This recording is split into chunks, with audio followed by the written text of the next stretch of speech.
Let's make a skillet full of biscuits. This is just my basic biscuit recipe. This is what I do. I like to use buttermilk if I have it, but I didn't have it, so I'm just using 2% milk. I wanted to repost another biscuit video because I had a few viewers that have a hard time making biscuits, and I just hope that I can help you out. So the first thing you're going to want to do is go ahead and oil down your pan or your skillet. I like to use my 10-inch cast iron skillet, and I just put a thick coat of Crisco in the bottom of that. Preheat your oven to 425 degrees. And when it comes to making biscuits, you gotta have white lily, y'all. White lily self-rising flour. Have some of you ever wondered why your biscuit didn't rise? Well, let me tell you my theory on that. If your flour has been sitting around for a long time, sitting in your cabinet for a long time, or then too, we don't know how long it's set on the shelves at the grocery store, then you are going to need some baking powder to go with this, because what happens is the longer it sits, that rising agent, it just kind of loses its strength to rise, basically.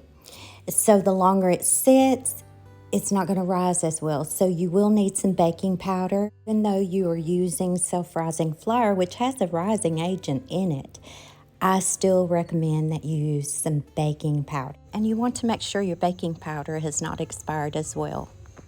I added 2 heaping tablespoons of butter-flavored Crisco, and I do keep my butter-flavored Crisco in the freezer.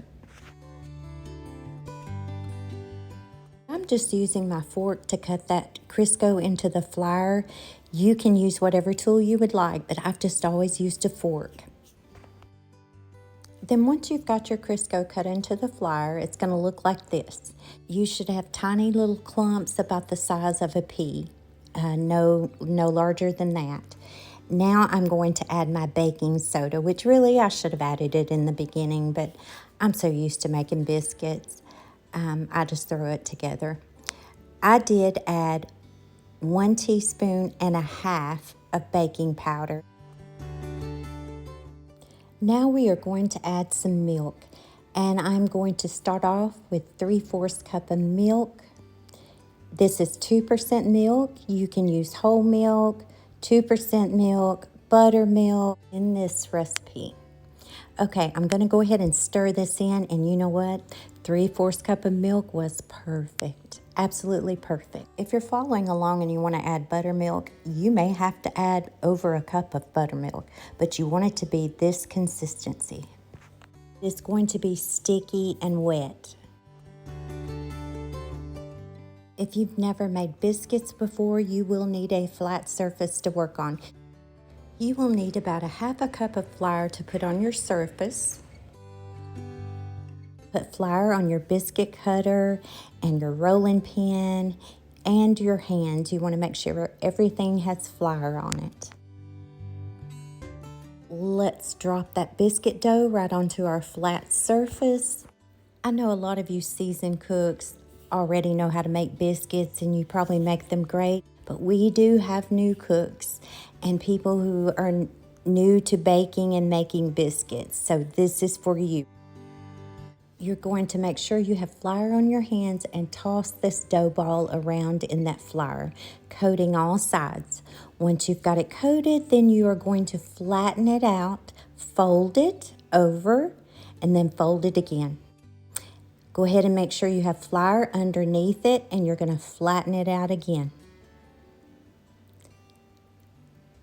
Making sure you have flour on your hands. Now we are going to fold it and fold it again. And then once you've done that, put flour on your surface, and we are going to fold it again. We'll repeat this process 3 to 4 times. I did this 3 times, and you want to do that until your dough looks like this. You see how it did not fall apart, and it'll get a little bit stiffer. Now, you don't want your dough real stiff. How many times you knead or fold your biscuit dough really depends on the fat content, what kind of milk you used, how much oil you used or Crisco in it. For instance, if I were using whipping cream or buttermilk, then I would need to work my dough more. And then we're going to roll this out with a rolling pin this time to make them pretty. And we've got this about 1 inch thick, as you can see. And then you're just going to cut your biscuits. If you are using a biscuit cutter, you can twist that biscuit cutter. It's not going to make a huge difference, I found. But if you're using a jar or a can or any other kind of tool that's not a biscuit cutter, you do not want to twist those biscuits because you will seal the edges and they won't rise. I have made so many biscuits and biscuit recipes. I've said it before, I'm a biscuit connoisseur. I love making biscuits. I was showing you how one biscuit cut out like very thin on one side and thick on the other. Just throw it back in there. I do push it all together and then I turn it on its side and push down so that it creates more of a flat surface in your dough that second time around that you're rolling it out. Okay, let's jump ahead here. I'm down to my last biscuit. I just shape it like the rest of them, and I just try to get it as flat and pretty as I can. I am left with a hole in the middle. That's okay, that happens sometimes, but I like it when my skillet is full. I want my biscuits touching because they have nowhere to go but up. So I have a fix for this. You're just going to take that biscuit cutter, put some Crisco on it, all the way around where the biscuits touch it, and we are just going to put this in the middle. And then that way, our biscuits have nowhere to go but straight up. I know some of you don't agree with that, and that's okay. We can agree to disagree, but I've actually put this to the test, and my biscuits rise higher when they're touching each other, and the pan or skillet you're using has sides to it instead of using a flat baking sheet. One other note, if you want your biscuit to rise really high, just roll them out thicker.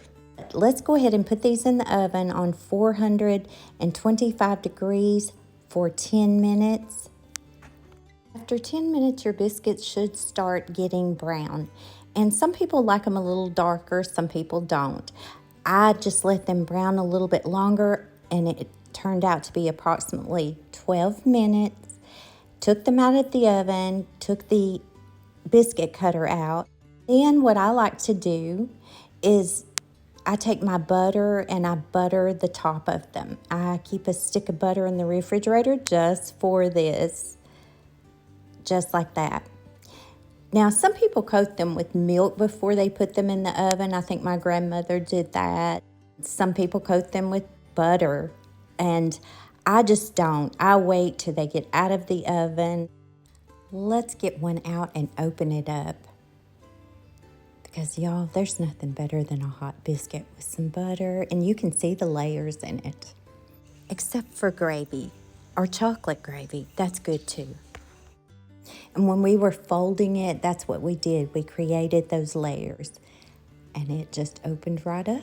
This process usually only takes me not even 10 minutes to throw them together and put them in the oven, but I slowed it down in hopes that this does help someone who is struggling to make biscuits or some of our new homemakers.